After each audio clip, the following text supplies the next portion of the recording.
متاثر ہے۔ ہم اس میں ایک بنیادی خامی دیکھتے ہیں، اور وہ یہ ہے کہ ان کے تجزیوں سے تاریخی اور سیاسی تناظر غائب ہے۔ یہی وہ غلطی ہے جس کی وجہ سے یہ بائیں بازو کے لوگ روس اور چین کو سامراجی طاقتیں مانتے ہیں۔ اکنامک ڈیٹا یعنی معاشی اعداد و شمار کو ان کے تاریخی اور سیاسی سیاق و سباق سے الگ کرنا مارکسی سوچ رکھنے والوں کی طرف سے ایک کلاسک غلطی ہے۔ مارکسزم در حقیقت اکنامک ریڈکشنسٹ یعنی معاشی تخفیف پسند فلسفہ نہیں ہے جس میں صرف معیشت پر نظر ڈالی جائے۔ لینن نے سامراج پر اپنے مضمون کے دیباچے میں اپنے تبصرے کے ساتھ اس پر زور دیا تھا۔ انہوں نے تسلیم کیا کہ وہ سامراج کے غیر معاشی پہلوؤں سے نمٹ نہیں سکے، حالانکہ وہ اس سے نمٹنے کے مستحق تھے۔ یہاں انہوں نے واضح کیا کہ ان کا مضمون خاص طور پر معاشی حقائق تک محدود تھا۔ کہنے کا مطلب یہ ہے کہ سامراج کی تجزیے میں معیشت کے علاوہ اور پہلو بھی ہوتے ہیں۔ اسی لیے تاریخی اور سیاسی تناظر کے بغیر کسی ملک کو سامراج قرار دینا غلط ہے، اور خاص طور پر معیشت کے حوالے سے بڑی تصویر کو غلط سمجھ کر۔ سامراج ایسی چیز نہیں ہے جو تھوڑا سا سرمایہ برآمد کرنے کے بعد اچانک یا فوراً وجود میں آئے۔ یہ ایک تاریخی عمل ہے جو طویل اور پیچیدہ ہے۔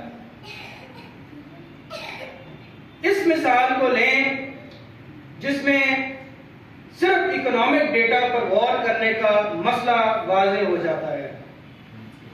نیو اکنامک پالیسی کے دور میں روس کی مثال لیں، یہ 1922 کی بات ہے۔ یہ ایک ریاستی سرمایہ دارانہ دور تھا جب ریاست نے کچھ کنٹرول ڈھیلے کر دیے تھے اور کچھ سرمایہ داری کو اندر آنے کی اجازت تھی۔ کسی ایسے شخص کے لیے جس نے تاریخی اور سیاسی حقائق کا مشاہدہ نہ کیا ہو، خاص طور پر یہ حقیقت کہ اس سرمایہ دارانہ پالیسی کے پیچھے ایک انقلابی حکومت تھی، لگے گا ایسے کہ روس ایک سرمایہ دارانہ ریاست ہے جو سامراج بننے کی صلاحیت رکھتی ہے۔ لیکن یہ غلط فہمی ہوگی، کیونکہ انقلاب کے بعد یہ وہ سیاسی پہلو تھا جو روس کو سوشلسٹ ریاست میں تبدیل کرنے میں فیصلہ کن تھا، اور سرمایہ دارانہ مرحلہ سوشلزم کی طرف سفر کا صرف ایک قدم تھا۔ یہ مثال واضح کرتی ہے کہ سامراج کے سوال پر مادیت پسندانہ تجزیہ کرتے وقت ریاست کے سیاسی اور تاریخی پس منظر کا جائزہ لینا اتنا ضروری کیوں ہے؟ ہم خود کو اکیلے اکنامک ڈیٹا تک محدود نہیں رکھ سکتے، جیسا کہ سوشلسٹ کمیونٹی میں کچھ لوگ کر رہے ہیں۔ اس معاملے پر ایک مجموعی نظریہ اختیار کرنا چاہیے۔ لینن کا تجزیہ اس وقت کیا گیا تھا جب برطانیہ، فرانس، جرمنی، جاپان، روس اور امریکہ نیو کلونیل سامراج تھے، جن میں روس ایک کمزور کھڑی تھی۔ ان ممالک اور روس میں فرق یہ ہے کہ موجودہ دور میں صرف روس واحد ملک ہے جہاں انقلاب کے ذریعے معاشرہ تبدیل ہوا اور جہاں سامراجی نظام اور کالونیوں کا خاتمہ کیا گیا۔ باقی ان ممالک نے تبدیلی صرف اپنے سامراجی نظام کو اپ ڈیٹ کرنے کے لیے کی، یعنی کالونیوں کے علاوہ ان کے سامراج کے باقی تمام پہلو اپنی جگہ قائم تھے۔ آج روس اور چین کا پس منظر بالکل مختلف ہے۔ امریکہ، برطانیہ، فرانس، جرمنی اور جاپان کے برعکس روس اور چین میں سوشلسٹ انقلابات آئے تھے اور ان کے اثرات اب بھی ان کے معاشروں میں مختلف شکلوں میں ظاہر ہیں۔ یہ ایک اہم نقطہ ہے کیونکہ سماجی، سیاسی اور معاشی نظام تاریخی عمل کا حصہ ہے، جس کے بارے میں مارکس نے ووتھا پروگرام کی تنقید میں کہا ہے کہ ان پر پرانے معاشرے کے دھبے ہیں۔ اسی لیے روس اور چین دونوں کا مخصوص انقلابی پس منظر ہمارے لیے وزن رکھتا ہے۔ اگرچہ الٹرا لیفٹسٹ افراد کا مقصد پیچیدہ تنقید فراہم کرنا ہوتا ہے، حقیقت میں یہ سادہ اور نادان قسم کی دلائل سے زیادہ نہیں ہوتی۔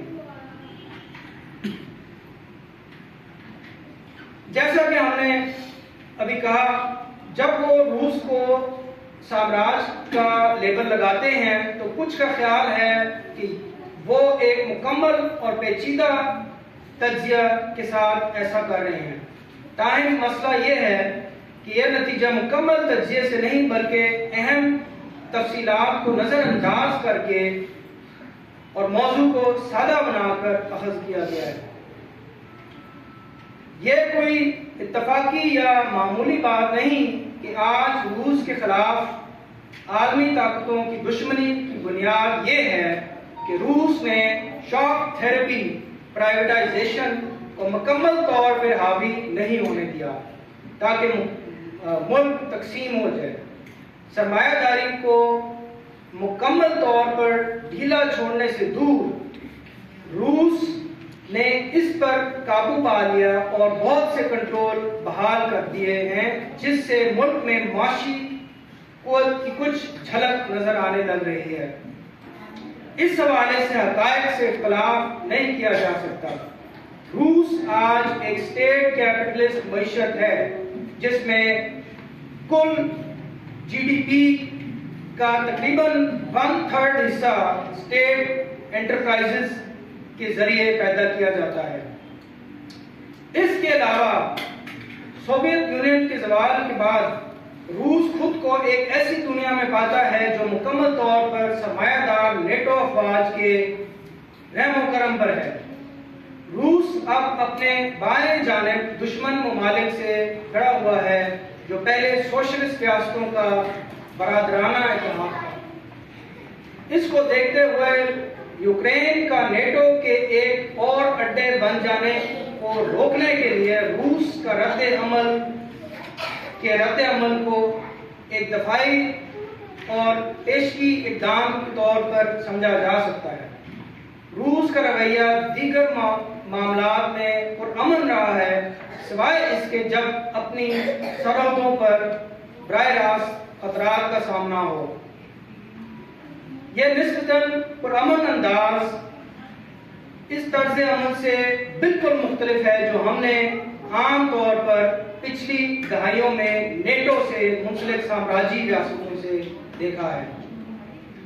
اس حقیقت کو لاطینی امریکہ، افریقہ اور مڈل ایسٹ کے ممالک تسلیم کرتے ہیں۔ مثال کے طور پر یوکرین میں جنگ شروع ہونے کے بعد کیوبا کے صدر کامریڈ میگیل ڈیاز کینیل نے روس کے پارلیمنٹ میں جا کر ان کے ساتھ یکجہتی کا اظہار کیا۔ امید ہے کہ بائیں بازو کی دوسری جماعتوں کے وہ لوگ جو روس کو ایک سامراجی طاقت سمجھتے ہیں اس نقطے کی اہمیت پر غور کریں گے۔ اب ہم روس کے معیشت کے بارے میں بات کرتے ہیں جہاں اختلاف رائے ہے۔ بعض کا دعویٰ ہے کہ تاریخی تناظر کے بجائے یہ روس میں بڑھتی ہوئی سرمایہ داری ہے جس کی وجہ سے اس کا مقابلہ بڑے سرمایہ دارانہ طاقتوں سے ہے۔ ہمیں یہاں کوئی واضح کیس نظر نہیں آتا۔ مثال کے طور پر لینن کے مضمون کے مطابق سامراج کی اہم خصوصیات میں سے ایک فائنینشل سرمایہ ہے، لیکن روس میں بینکنگ ریاست کے کنٹرول میں ہے۔ اس کے برعکس لینن کا تجزیہ پرائیویٹ سیکٹر کے فائنینس کیپٹل کے بارے میں ہے۔ اگر اس بات میں کسی کو کوئی شک ہے کہ اصل میں فائنینس سرمایہ کو کون کنٹرول کرتا ہے تو دیکھیں کہ روس کو کتنی آسانی سے سوئفٹ سسٹم سے نکال دیا گیا اور کتنے وسیع اکنامک سینکشنز عائد کیے گئے ہیں۔ اس کے علاوہ $600 بلین کے روسی مالیاتی اثاثے ضبط کیے گئے ہیں۔ یہ نہ سمجھنا کہ عالمی فائنینشل نظام کو کون کنٹرول کرتا ہے نادانیت کی نشانی ہے۔ سرمایہ کے برآمدات کے معاملے کے حوالے سے ہم سمجھتے ہیں کہ یہاں بھی روس کا کردار نسبتاً معمولی ہے۔ ورلڈ بینک کے ڈیٹا کے مطابق 1992 سے لے کر 2021 تک کے درمیان روس کی طرف سے ایوریج کیپٹل ایکسپورٹس ہر سال صرف $25 بلین تھے۔ اس کا موازنہ ان ممالک سے کریں جو روس کے خلاف کھڑے ہیں۔ برطانیہ، فرانس، جرمنی، جاپان اور امریکہ سے کل $583 بلین سالانہ۔ مطلب ان ممالک کے مقابلے میں روس صرف 4% سرمایہ برآمد کرتا ہے۔ ان ممالک کے مقابلے روس کی پوری معیشت کا سائز بھی صرف 4.6% ہے۔ اس کی G D P per capita ان ممالک میں سے کسی ایک کے مقابلے میں 1/4 سے بھی کم ہے۔ یہ ڈیٹا کسی ایسی ریاست کی تصویر نہیں بناتا جس میں منوپلی سرمایہ اس حد تک بڑھ چکا ہے کہ سامراجی نظام قائم ہو گیا ہے۔ اس سے یہ ضرور ظاہر ہوتا ہے کہ سامراج واقعی کہاں بیٹھا ہے، اور یہ وہ ریاستیں ہیں جو در حقیقت عالمی فائنینشل نظام کو کنٹرول کرتی ہیں اور پیداوار میں روس سے بہت آگے ہیں۔ جن سے ہم اختلاف کرتے ہیں وہ کہتے ہیں کہ اس سے صرف یہ ثابت ہوتا ہے کہ روس ایک سامراجی پیرامڈ کے نیچے ہے، لیکن تاریخی تناظر میں جو حقائق ہم نے اب تک پیش کیے ہیں وہ ہمیں اس نتیجے تک نہیں پہنچاتے۔ اس کا یہ مطلب نہیں کہ ہمیں روس میں لالچ، کرپشن اور سرمایہ داری کو نظر انداز کرنا چاہیے جو اس کو لوٹ رہے ہیں، جو کبھی روسی عوام کی ملکیت تھی۔ لیکن یہ بھی ضروری ہے کہ حقائق سے زیادہ بڑے نتائج نہ اخذ کیے جائیں۔ اب ہم بات کریں گے، ہم نے روس پہ بات کی، اب ہم چین پہ بات کریں گے، چین پہ جو اعتراضات ہیں۔ ہم اب ایک اور اہم مسئلے کی طرف آتے ہیں، اور وہ یہ الزام ہے کہ چین ایک سامراجی ملک میں تبدیل ہو گیا ہے۔ یہ بھی ایک غلط خیال ہے۔ ان کی تنقید یہ ہے کہ چین کو کمیونسٹ پارٹی نے سرمایہ دارانہ تعلقات کو معیشت اور سیاست دونوں پہلوؤں پر حاوی ہونے دیا ہے، جس کے نتیجے میں ایک نئی سامراجی ریاست وجود میں آئی ہے۔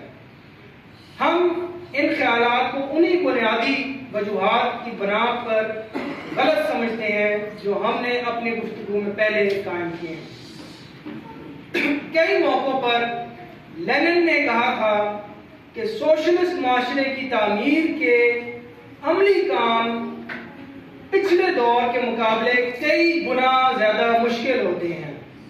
یعنی انقلاب سے پہلے کا دور، جب پرولتاریہ اور کسان اقتدار کو حاصل کرنے کی کوشش کر رہے ہوتے ہیں، جب انقلابی نعرے سننے کو ملتے ہیں یا ایسے نعرے جو کانوں کو انقلابی لگتے ہیں، لیکن وہ لاپرواہ دلیری کے سوا جو کچھ نہیں ہوتے۔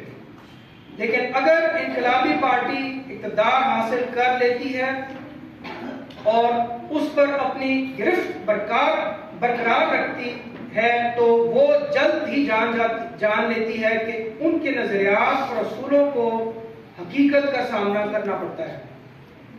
یہی وہ مقام ہے جب ان کی زبان پر کنسیشن اور کمپرومائز کے الفاظ آتے ہیں۔ اس کی وجہ یہ ہے کہ پسماندہ ملک کے تمام حالات ان کے قابو میں نہیں ہیں۔ ایسے میں سوشلزم کی تعمیر کے لیے مادی اور ٹیکنیکل یعنی تکنیکی ذرائع کا حصول ایک انتہائی مشکل کام ہوتا ہے۔ یہ ضروری اثاثے ملکی اور غیر ملکی بورژوازی کے ساتھ سمجھوتے کیے بغیر خود یا اکیلے حاصل کرنا ناممکن ہے۔ کوئی انقلاب خالص نہیں ہوتا۔ مزید برآں سوشلزم کی طرف ایک ایسا راستہ جس میں مرحلہ وار اپروچ، خاص طور پر اسٹیٹ کیپٹلسٹ مرحلہ شامل نہ ہو، ایک خیالی خواب ہے۔ یہ انقلابی روس کے تجربے سے بہت اچھی طرح ظاہر ہوتا ہے۔ ہم یہاں نیو اکنامک پالیسی کا حوالہ دیں گے جو انہوں نے انقلاب کی 4 سال بعد 1921 میں نافذ کی تھی۔ لینن نے اپنی بعض تقاریر یا تحریروں میں اعتراف کیا کہ انہوں نے ہیوی انڈسٹری کی تعمیر کے لیے بورژوا یعنی سرمایہ دار ملک سے قرضے حاصل کرنے کی کوشش کی، لیکن انہیں کوئی حاصل نہیں ہوئے۔ اس مخصوص حوالے کے لیے کمیونسٹ انٹرنیشنل کے